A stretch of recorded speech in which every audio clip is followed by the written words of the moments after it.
Mambo vipi? This is Konde Boy Jeshi, the CEO of Konde Gang. Niko hapa kwa address hili jambo linalohusu mdogo wangu Chinga. Kwanza kabisa nikiri kwamba mdogo wangu alinitumia message na kuniomba kwamba anataka kutoka kwenye label akawa independent artist. Nami nilimjibu straight kwamba mdogo wangu, wish all the best. I got you back all the time as usual.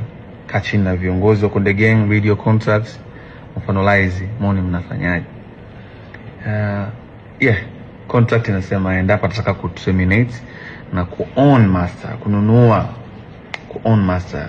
Nikisema master namaanisha catalog, the whole entire catalog.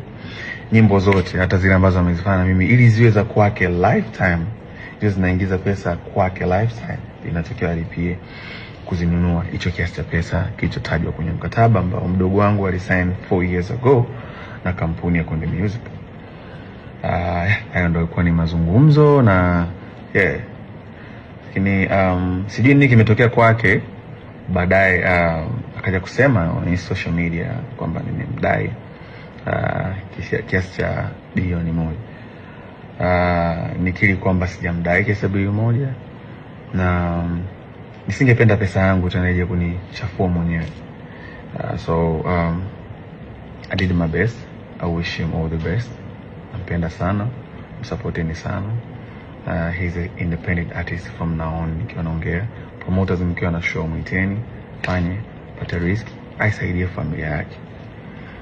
Even though lengo tupate risk wote kama ilivyo mwanzo, as you know, ni biashara na tuko tukijitahidi kwa uwezo wetu kuwekeza, ili kukuza career ya msanii ambayo itakuwa ni lifetime na kuchange maisha yake. So far tumshukuru Mungu kwa support yetu, tumeweza kufanikisha kuwaletea superstars kadhaa ikiwemo Chinga, kina Angela, Kili Chidi walikuwa kina Country Boy, na wao wote waliondoka hakuja kuwa na matatizo yote, na wote wana own masters zao na for good and for peace. Hamna mtu yote mwenye malalamiko ya kudaiwa.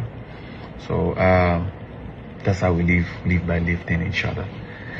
Lakini pia speaking of BASATA, nilipata mwito na niliomba management yangu niwakilishe, nataka kujua issue ni nini, kwa sababu sikutegemea, na kwa sababu mazungumzo alizungumza naye na bwana Chinga, sikutegemea kama angeweza kufika BASATA.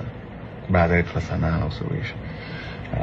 So niliomba management yangu niwakilishe, izungumze na viongozi wa BASATA kuona wanapataje mwafaka, lakini wakaniambia so far nisingeweza kuyashare sasa hivi. Na mimi sikuona haja ya kusuluhisha na mdogo wangu au msanii ambaye nimemtengeneza mimi mwenyewe. Sikuona hiyo haja ya kutengeneza kadhia, sikuona hiyo haja ya kutengeneza sintofahamu na nitaharuka. So as I said, my decision was aende akafanya muziki wake, na make sure mnamsupport pia.